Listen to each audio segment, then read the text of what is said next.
Good day to each and everyone. By the way, my name is Jessica Ranbuted, student of AMA Online Education, currently taking up Bachelor of Science in Business Administration, major in Management Information System. For the completion of this Computer Programming 1 for the course project and for the Part 1, I choose these topics which I'm going to discuss. These topics are through the loops, dimension of data types, and introduction to function and procedures. First, I will be defining what is loop. Loop, it is an instruction that repeats until a specified condition is reached. A loop is the most basic and powerful of programming concepts. In a loop structure, the loop asks the question. If the answer requires an action, it executed repeatedly. The same question is asked again and again until no further action is required to repeat. And there are phases of loop as well. And these phases of loops are initialization phase, condition, body, and increment and decrement. For the initialization phase is the phase in which a variable called the counter is assigned an initial value. The counter can be declared outside the looping statement. There is no need to prioritize declaration as part of the first phase and the counter control as well the loop flow. And while in the condition phase, is a phase is where an expression is evaluated to determine whether the loop should stop or continue. The counter is typically the foundation of this phase. And the body phase of looping statement is where the statement within the loop are executed. These are simply the statements contained within the looping statement codes block. And the increment and decrement, a variable is increment when it's multiplied by a certain constant, and incremented as well. The inverse of increment means subtracting a variable from a certain constant. And there are three types of loops, and these loops are for loops, do while loop, and while loop. For the for loop, the control of flow statement for specifying an iteration which allows code to be executed repeatedly. They are the same with while and do while loop, only their differences is that for their syntax. The syntax of for loop is for close and open parenthesis, and inside that close and open parenthesis there will be a variable, a condition, assignment, and then a curly braces, and inside curly braces there will be a commands or a set of codes that we are going to code inside of that. The example below are we going to codes in Visual Studio for more understanding of this for loop statement. First, I will initialize the variable in integer.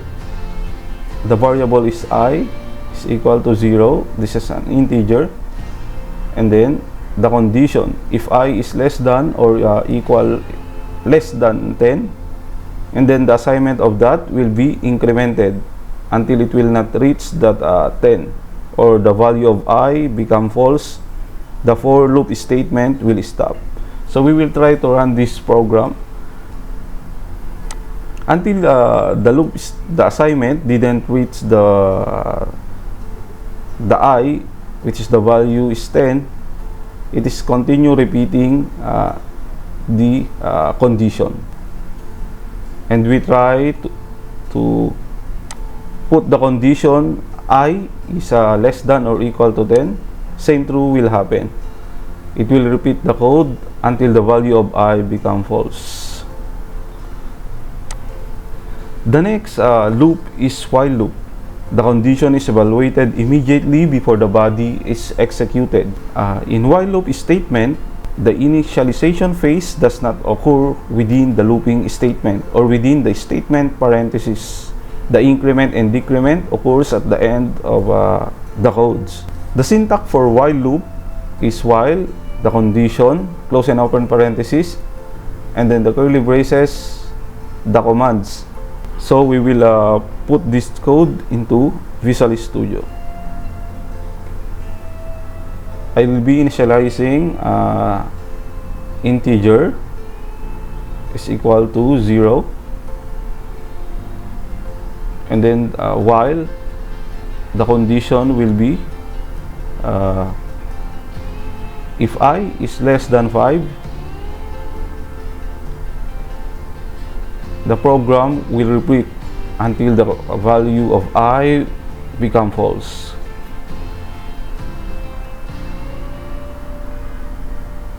And when we try to run this program, the result will be like this.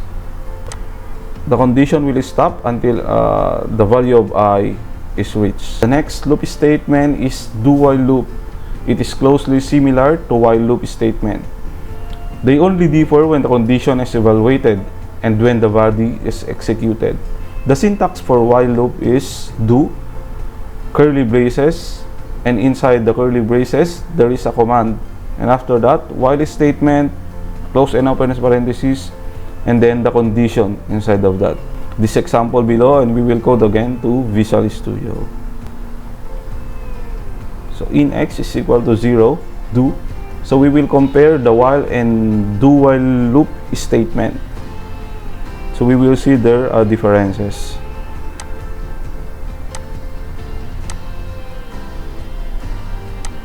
So when we try to run this program, the results are the same for while and do while loop statement.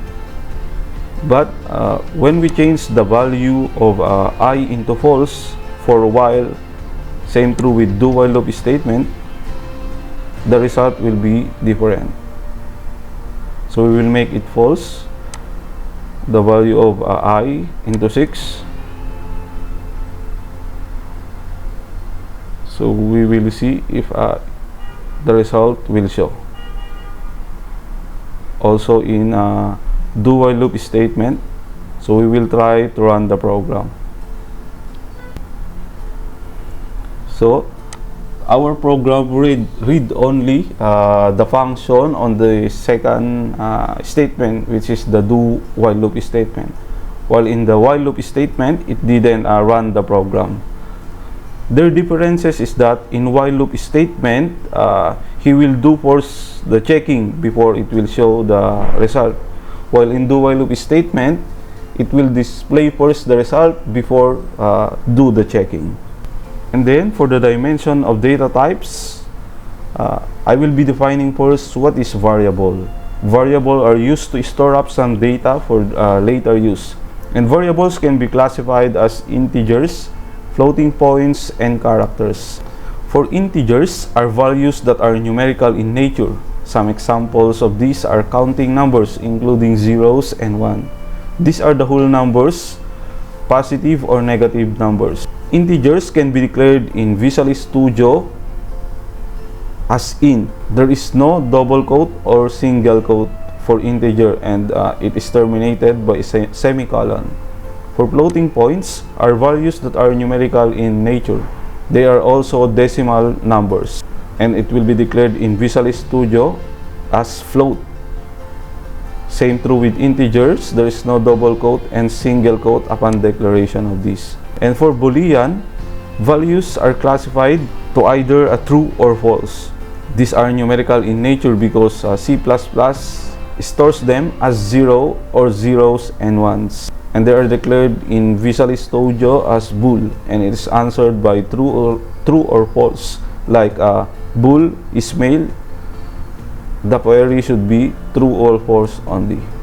And for the characters are the only primitive data type that is textual in nature.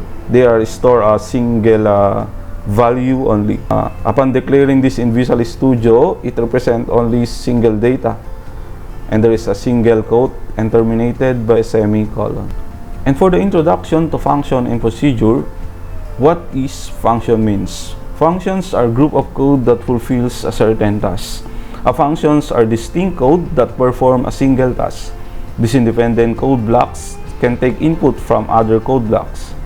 Main function is the most important function. For the int main, this is the main function. Int main, close and open parentheses, and then the double curly braces, the return type. This is the syntax for this. Return type, function name, close and open parentheses, and inside the close and open parentheses there will be parameters. For the return type, the data type which functions are returned at its final execution.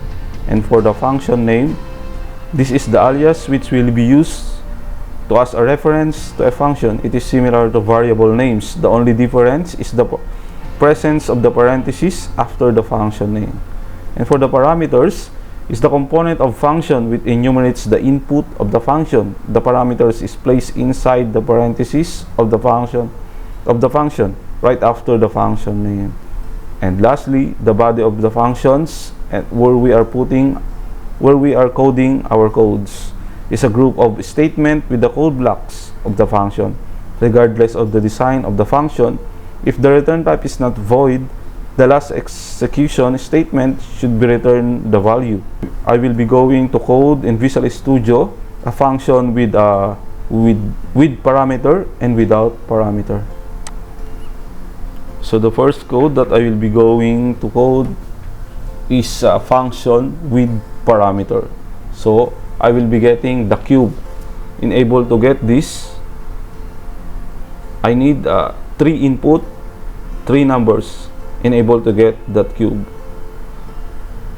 So the program as a number that I will be going to declare to get the cube.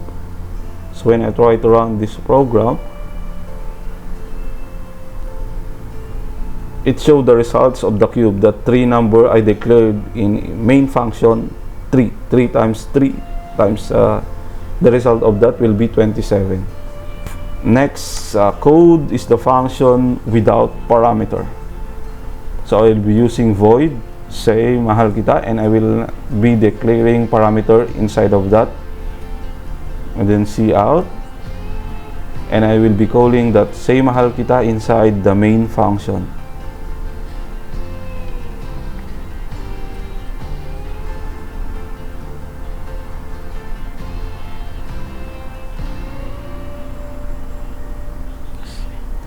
So when you notice, when I try to run this program without calling that say mahal kita inside the main function, it will not show on the command prompt.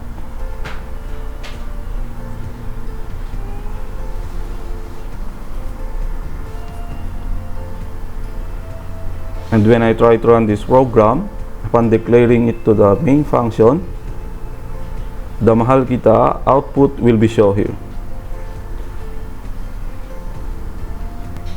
Okay, that's it for the part 1. I will be pasting here the part 2 of this course project. Thank you very much.